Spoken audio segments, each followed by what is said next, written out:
ব্রাহ্মণবাড়িয়ার ঢাকা সিলেট মহাসড়কে বাস খাদে পড়ে প্রাণ হারিয়েছেন ৪ জন, আহত হয়েছেন আরও ৮ জন। ব্রাহ্মণবাড়িয়া থেকে হয়রত বেলালের তথ্য ও ভিডিও নিয়ে বিস্তারিত প্রতিবেদন। ব্রাহ্মণবাড়িয়ার ঢাকা সিলেট মহাসড়কে দিগন্ত বাস খাদে পড়ে বাসের ৪ জন যাত্রী প্রাণ হারিয়েছেন। একটনায় আরও অন্তত ৮ জন আহত হয়েছেন।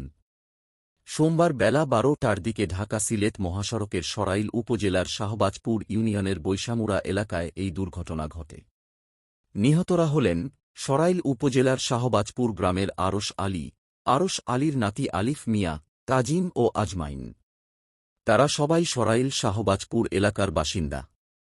প্রত্যক্ষদর্শী তকদির হোসেন ও কাজী মিজানুর রহমান বলেন, মাধবপুর থেকে ছেড়ে আসা দিগন্ত লোকাল বাসটি বৈশামুরা এলাকায় এসে ঢাকা হয়ে সরাইল বিশ্বরোড দিক থেকে সিলেটমুখী ট্রাককে ধাক্কা দেয়। এ সময় সড়কে থাকা আরেকটি অটোরিকশাকেও ধাক্কা দিয়ে খাদে পড়ে যায়।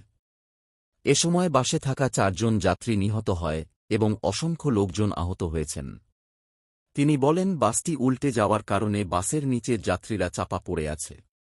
হাতিখাতা হাইওয়ে থানার ভারপ্রাপ্ত কর্মকর্তা ওসি মোক আবু তাহের সত্যতা নিশ্চিত করেছেন। একটনায় আহত অবস্থায় ৮ জনকে হাসপাতালে পাঠানো হয়েছে।